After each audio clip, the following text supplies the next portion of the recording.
Hello friends, आपका स्वागत है आपके अपने चैनल के ऊपर। और मैं आज आपके साथ एक्सपायरी डे के दिन जो आज पूरा दिन गहमा गहमी रही उसके बारे में चर्चा करूँगा।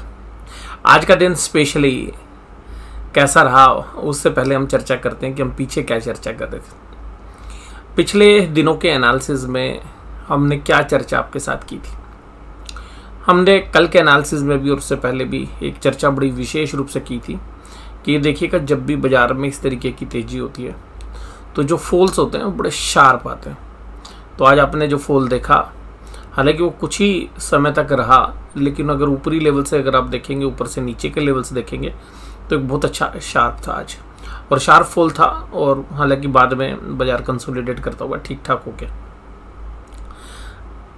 लेकिन दूसरी बात क्या की थी हमने?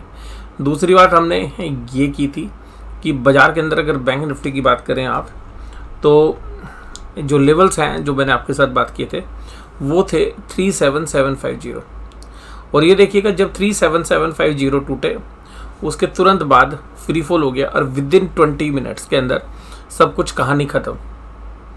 यानी कि जो ऑप्शंस 10 रुपये की थी, 20 रुपये की थी, वो 300 रुपये 500 रुपये हो गई। और इस तरीके की जो ऑप्शंस हुई, यानी कि पुट ऑप्शंस की मैं बात कर रहा हूँ, तो बहुत बड़े जो ऑप्शन सेलर्स हैं जो लाखों की क्वांटिटी में, हज़ारों की क्वांटिटी में ऑप्शंस को बेचते हैं, वो बड़े सदमे में आ जाते हैं। हालांकि वो कुछ पोजीशन सहज भी रखते हैं, लेकिन ऑप्शन सेलर्स के लिए एक खतरे की घंटी थी आज। और जो लोग स्टॉप लॉस यूज़ करते हैं तो वो लोग तो अपना लॉस लेके एक साइड हो गए, लेकिन जिन्होंने स्टॉप लॉस नहीं लगाया आज वो बढ़िया रहे। अगर वो शाम तक रुके रहे पोजीशन के साथ तो बाज़ार नीचे से काफ़ी रिकवर हो। सुबह जब बाज़ार खुले तो, और जब कल हमारे बाज़ार बंद हुए थे, तो कहीं पर भी ऐसा अंदेशा नहीं था आप लोगों को। लेकिन मैं आपके साथ यही चर्चा कर रहा था। ऑप्शन चेन के एनालिसिस में भी कल मैंने आपके साथ जो चर्चा की थी, मैंने 60-40 की बात की थी, और मैं कहा था कि बाज़ार को 38,200 के ऊपर नहीं टिकने देंगे, और 38,000 से लेके 100-200। और मैंने आपको बताया था कि किस तरीके की कॉल ऑप्शंस लिखी हुई हैं। तो आज कुछ वैसा ही हुआ, बाज़ार वहीं से स्लिप हुआ। 38,231 के ही जो है आज हाई थे। और उसके बाद आज जो बाज़ार में गहमा गहमी हुई, तो जिन लोगों ने भी बहुत शॉर्ट्स पोजीशंस बना रखी थी आज वो थोड़ा सा रिलैक्स होते हुए नजर आए होंगे, क्योंकि बाज़ार एक तरफा जो है चल रहा था। हालांकि जिन लोगों ने तेज़ी कर रखी थी उनके लिए भी कुछ ज़्यादा ख़राब तो नहीं था, बट एक समय तो बढ़िया वाला ख़राब हो गया था। और जिन्होंने सुबह तेज़ी देख के तेज़ी बनाई होगी कि भाई डाउ जोन्स भी अच्छा चल रहा है, एशिया भी अच्छा चल रहा है, और हम भी तेज़ी बनाते हैं, तो क्योंकि जब तेज़ी में बाज़ार होता है तो सब लोग सोचते हैं कि जो है बहुत बड़ी तेज़ी हो जाएगी। तो एक बात ध्यान रखिएगा कि आप 4-5 हज़ार पॉइंट की तेज़ी के बाद जब बाज़ार जो है पोज लेता है, और ऐसा हमने आपके साथ कहा भी था। और मैंने जो है हटकर एक बात आपके साथ कही थी कि भाई इसके अंदर कोई भी गलती मत कर देना, इस तेज़ी में फंस मत जाना। तो जिन्होंने इंटरडे के अंदर जो है तेज़ी की होगी वो बेचारे आज बुरे फंसे, और पैनिक नहीं लिया तो बड़ी दिक्कत होगी। इसके अलावा मैंने आपके साथ एक और भी चर्चा की थी 2 दिन पहले 39,000 की पुट के बारे में, जो कि सितंबर वाली थी। तो उसमें भी आज जो है अगर आज या कल भी अगर उन्होंने ली होगी तो आज करीबन 400-500 रुपये उसमें बन रहे थे एक टाइम पर, और स्टॉप लॉस से जो है ट्रिगर नहीं हुआ था। ये भी जो है विशेष बात मैं आपके साथ कर रहा था। तो इस तरीके से बाज़ार के अंदर ये जो बाज़ार है ये आज बड़ा सरप्राइजिंग बाज़ार रहा। एक एक्स्ट्रा ऑर्डिनरी दिन था, मैं ये नहीं कहूँगा ऑर्डिनरी दिन था, क्योंकि ऑप्शन सेलर्स के एंगल से अगर हम बात करें तो बाज़ार ने ऐसा दिन एक बार दिखाया था जब बाज़ार 34,000-35,000 के नीचे जून के महीने में था। तो ऐसी एक्सपायरी हुई थी और फ्री फॉल हुआ था, तो लोगों ने 10-10 रुपये की पुट जो है 700-700 रुपये में बेची थी। तो आज बाज़ार ने उसका बदला ले लिया। आज 10 रुपये की पुट को 200 रुपये किया, फिर 300 रुपये किया। तो होता क्या है कि जब ऐसे गिरता है तो जो खरीदने वाले वो लालची हो जाते हैं, और लालची ऐसे होते हैं कि पहले तो बेचते हैं, फिर उसके बाद डबल मात्रा में या ट्रिपल मात्रा में खरीद लेते हैं कि भाई ये तो उस दिन जैसे पैसे बनेंगे। लेकिन बाज़ार में कभी भी सेम डे नहीं होता है। आज बाज़ार ने उन सब पुट बायर्स को, जब बाज़ार में स्टीफ फॉल हुआ था, उन सब के पैसे झाड़ लिए, और क्योंकि बाज़ार को बाद में लाके उल्टा खड़ा कर दिया। तो कुल मिलाकर आज ऑप्शन सेलर्स के लिए तो बहुत ही मुश्किल दिन था, स्पेशली पुट सेलर्स के लिए। और जिन्होंने भी पुट बेची थी और नेकेड बेची होंगी यानी कि हेजिंग नहीं की होगी, उनके लिए बहुत पेनफुल दिन था, रिलैक्स था। जो लोग मंदी की पोजीशंस कर रहे थे और बहुत दिनों से लगातार आप वो तो जो है मंदी उनकी फंसी हुई थी, तो उनको आज थोड़ा बहुत एक हल्की फुल्की सांस मिली होगी। इसके साथ जिन्होंने सुबह कॉल खरीदी होंगी वो भी फंस गए होंगे। जिन्होंने दिन में पुट खरीदी होंगी और बेच कर निकल गए होंगे तो बात ठीक है, लेकिन लालच में वो एवरेज किया होगा तो फिर दोबारा से वापस चले गए होंगे। जिन्होंने पुट सेल की होंगी, अगर उन्होंने स्टॉप लॉस नहीं लगाए तो बाजार उनके लिए लास्ट में जो है थोड़ा बहुत लॉस के साथ या नॉर्मली प्रॉफिट देके चला गया होगा। लेकिन जिन्होंने स्टॉप लॉस लगाए थे उनको आज जो है लॉस हो गया होगा, जिन्होंने पुट में स्टॉप लॉस लगाए थे, क्योंकि स्टॉप लॉस कट गए। और जो लोग ऑप्शन सेलर्स होते हैं जनरली जो है स्टाडल बेचते हैं, और स्टाडल में क्या होता है कि ऊपर की कॉल भी बेचते हैं और नीचे की पुट भी बेचते हैं। तो आज सुबह कॉल के जो, क्योंकि अगर ओवरनाइट पोजीशन थी तो सुबह कॉल के साइड के स्टॉप लॉस ट्रिगर हुए और बाद में दोपहर के अंदर, दोपहर भी क्या सुबह सुबह ही हो गया था 1-1.5 घंटे बाद, और फिर जो है नीचे के स्टॉप लॉस ट्रिगर हुए। तो ये बाजार इस तरीके से आश्चर्यचकित करता है। तो बाजार ने आज बड़ा जबरदस्त तरीके से आश्चर्यचकित किया, और सिमिलर लाइंस पर हमारे को भी आश्चर्यचकित तो होना ही था, बट फिर भी कुल मिला के हमारे लिए आज एक बेहतर स्थिति थी, क्योंकि हम पहले से ही अलर्ट थे और हमने आपको भी अलर्ट किया हुआ था, और यही अलर्ट किया हुआ था कि जब भी फॉल आएगा तो बड़ा स्टीप आएगा। और उस स्टीप फॉल के अंदर जो है थोड़ी सी रिकवरी बेशक से आई, लेकिन स्टीप फॉल का जो है फ़ायदा नॉर्मली हम उठाने में जो है सक्षम रहे।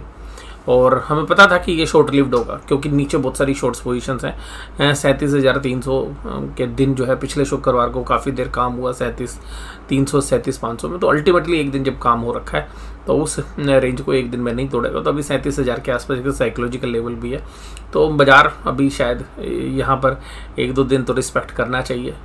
और देखिएगा, जिन लोगों ने तेज़ी की थी और वही अगर उल्टी मंदी खेलने लग जाए तो भी फिर तो बड़ा मुश्किल है, फिर तो 37,000 टूट जाए। लेकिन ऐसा लगता नहीं मुझे, क्योंकि बहुत माल ऑफलोड हुआ था तो बहुत लोग खरीद के भी गए थे, तो बाजार उल्टा चलते वक्त भी शायद ऐसा ही करेगा।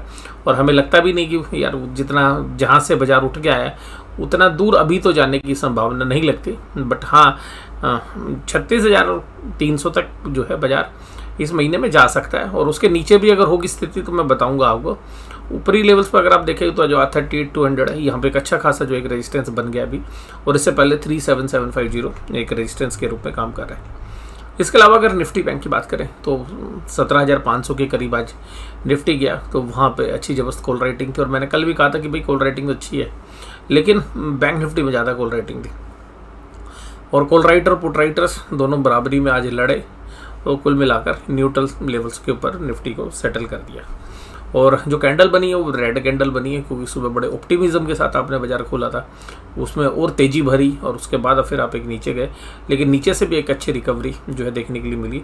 तो इस कैंडल को ये तो नहीं कहेंगे कि रेड कैंडल है तो बड़ी वीक कैंडल है, क्योंकि नीचे से रिकवरी काफ़ी अच्छी आई है, तो ये आप नहीं मानेंगे। बट ऐसा हो सकता है क्योंकि ये बाजार के टॉप पे बनी है, जब मतलब बाजार लंबे समय तक चल रहा है, तो हो सकता है कि बाजार अभी भी कंसोलिडेट करे और अब बाजार एक दायरे के दिन जो है में जो है काम करता हुआ नजर आएगा। इसके अलावा हमने ये भी चर्चा की थी कि भाई वोलेटाइल वाला सेशन आज देखने के लिए मिलेगा, तो वोलेटिलिटी भी जो है देखने के लिए आज मिली। इसके बाद आज इन्फोसिस, नेस्ले, JSW स्टील, सन फार्मा, डिवीज लैब जैसे शेयर्स चले। हालांकि देखिएगा फार्मा के अंदर जो है रुझान थोड़ा सा नेगेटिव आ रहा है। फार्मा कंपनीज के अंदर स्पेशली जो जेनेरिक कंपनीज हैं वहाँ पर एक रुझान थोड़ा सा नेगेटिव आ रहा है, लेकिन ये 2-4 क्वार्टर की बात होती है। अगर आपकी अच्छी कंपनी है तो आप उसके साथ बने रहिए, बेशक से आप अभी एवरेज ना करें, अगले क्वार्टर के रिजल्ट देखें और उसके बाद जो है फाइनल कॉल लें। हालांकि वो इसके अंदर एक अपवाद जो है सन फार्मा है। सन फार्मा काफ़ी अच्छा परफॉर्म कर रहा है पिछले कुछ दिनों से, और पिछले कई सालों का जो कंसोलिडेशन है उसको करने के बाद जो है सन फार्मा कुछ अच्छा सा दिखा रहा है। लेकिन अभी मेरी कोई बाय या सेल कॉल नहीं है, बट मैं जस्ट आपको एक बताना चाहूँगा, क्योंकि ये एक्चुअली सन फार्मा का शेयर मेरे पोर्टफोलियो में है, इसलिए मैं आपके साथ जो है देख रहा हूँ, क्योंकि काफ़ी समय से हमारे पास है ये शेयर, और लॉन्ग टर्म पोर्टफोलियो में तो अल्टीमेटली हमें सेल तो नहीं करना है, लेकिन फिर भी जो है इसके अंदर एक अच्छी खासी मजबूती देखने के लिए मिल रही है। अगर हम नीचे की तरफ अगर बात करें तो जो शेयर्स नीचे थे, Reliance, ICICI bank, SBI, Tata consumer product और एक्सिस बैंक, ये जो शेयर्स है इनमें कमजोरी थी। और आज की जो पटकथा लिखी गई थी उस पटकथा में भाई साहब HDFC बैंक ने बचा लिया, और नहीं तो आज जो है फॉल जब हुआ तब तो 1412 का जो है भाव लगा दिया था HDFC बैंक ने भी। और वहाँ पर अगर सबसे पहले संभालने की बात करें तो HDFC बैंक ने संभाला था बाजार को नीचे से। NSE की एडवांस डिक्लाइन रेशियो और एडवांस और डिक्लाइन, जो सुबह एडवांस 1400-1500 के आसपास थे, उस शाम को 907 पे हो गए। तो आप समझ सकते हैं कि किस तरीके से दिन के समय में ट्रेंड रिवर्स हुआ। हालांकि लास्ट के आधे घंटे के अंदर एक अच्छा पुल बैक भी देखने के लिए मिला। सिप्ला, नेस्ले, सन फार्मा, इन्फोसिस, अपोलो हॉस्पिटल, हिंडाल्को जैसे शेयर्स तेजी में थे और कमजोरी थी NTPC, Tata consumer product, Coal India, अपना SBI इसलिए बोल रहा हूँ भैया, सबके पास SBI के जनरली सबसे ज़्यादा अकाउंट होल्डर मुझे लगता है SBI के पास ही होंगे। तो हर छोटे बड़े गांव शहर के अंदर SBI है, तो इसलिए हम इसको बोलते हैं अपना SBI। तो अपना SBI आज जो है 1.41% की कमजोरी के साथ काम कर रहा था। Reliance industry, Shri cement, power grid, axis bank और ये सब कमजोरी के साथ है। और कोटक महिंद्रा बैंक भी जो है आज कमज़ोर था। निफ्टी बैंक 37750, 233 पॉइंट की गिरावट, बहुत मामूली सी गिरावट है, उसको मत देखिए, लेकिन आप ऊपर से नीचे का स्विंग देखिए। आज स्विंग बड़ा तगड़े वाला था, 38231 से 37249, और वो भी एक्सपायरी वाले दिन।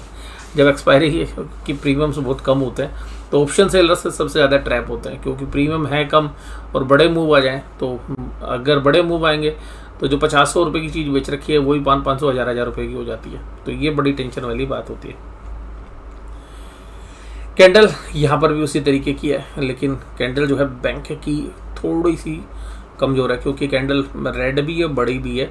वहाँ पे तो डोजी टाइप ऑफ कैंडल्स थी निफ्टी के अंदर, और यहाँ पर देखिएगा जब ये पोज के बाद इस तरीके की कैंडल बनती है तो अक्सर ऐसा देखने बनता है। मैं ये कहता नहीं हूँ श्योर कि 1-2 कैंडल और बनती है इसी तरीके की, इसी के आसपास, और ये कैंडल्स थोड़ी सी ऊपर नीचे होके ऐसे बनती है।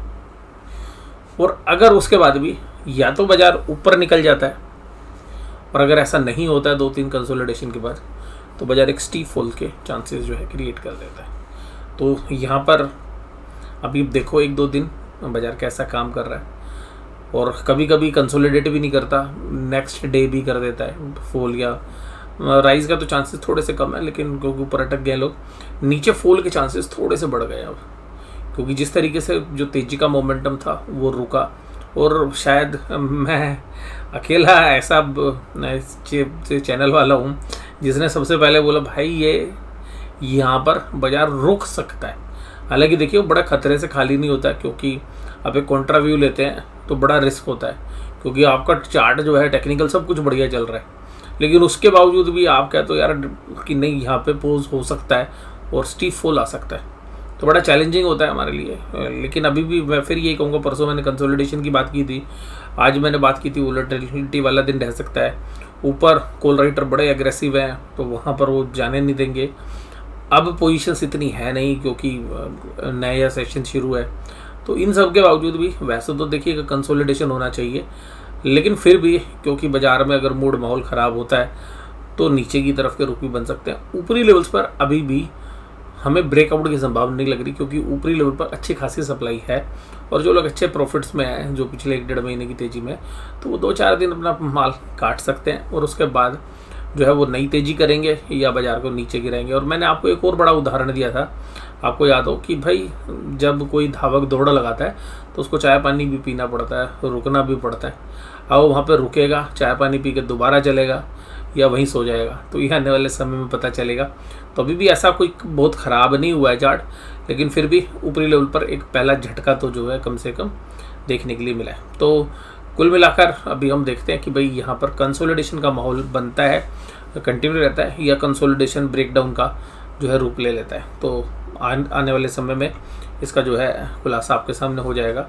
बट मैं अभी भी किसी तरीके की बड़ी मंदी के मूड में नहीं हूँ, लेकिन अगर प्राइस एक्शन बनता है और भाई मंदी होनी शुरू होती है तो फिर मंदी में कूद भी सकते हो, लेकिन मंदी बहुत तेज़ी से नहीं होगी। अब ध्यान रखिएगा, क्योंकि जहाँ से जो फॉल हुआ था, आज का जो फॉल हुआ है यहाँ से लेके अगर आप 37,300 के आसपास पहुँचेंगे तो 37,300 से लेके 37,150, 37,150 के बीच में एक अच्छा खासा बड़ा कंसोलिडेशन वाला जोन है, और वहाँ पर बहुत अच्छी जो है डिमांड जो है ऑफ होगी। और जिन लोगों ने भी शॉर्ट पोजीशन बनाई होगी तो उनकी पोजीशन जब दोबारा आएगी तो वहाँ पे स्क्वेयर ऑफ भी कर सकते हैं वो, चाहे तो लॉस में या बराबर वैल्यू पे, तो इसलिए भी जो है बाजार वहाँ पे रुकने की कोशिश कर सकते हैं। इसके साथ आज एयू स्मॉल फाइनेंस बैंक जो है प्रमोटर हालांकि अपना हिस्सा बेच रहे हैं, पर बाजार ने इसको पॉजिटिव लिया, और लिया किस लिए कि भाई ठीक है, बैंक पे एक आदमी का अधिकार नहीं होगा, जैसे कि आपने राणा कपूर के मामले में येस बैंक में देखा था, या कोटक महिंद्रा बैंक में जिस तरीके का एक ही व्यक्ति का या प्रमोटर का वर्चस्व है, तो उस तरीके से अगर आप देखें तो वो शायद एक पॉजिटिव लिया बाजार ने।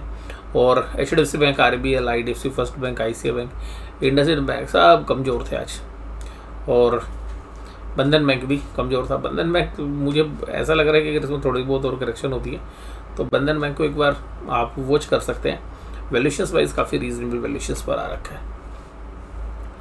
FIs के डेटा आज फिर मजबूत थे, 1474। DI साइड में मैच देख रहे थे, आज साइड में बैठा तो बोले भैया हम ज़्यादा नहीं करेंगे, तुम खेलो। आज मुकाबला किसका था, फिर ऊपर से गिरा किसने दिया बाजार, HNI इन्वेस्टर्स ने। तो जो हमारे HNI इन्वेस्टर्स हैं वो भी एक बड़ी ताकत है, लेकिन उनके डेटा यहाँ आते नहीं हैं।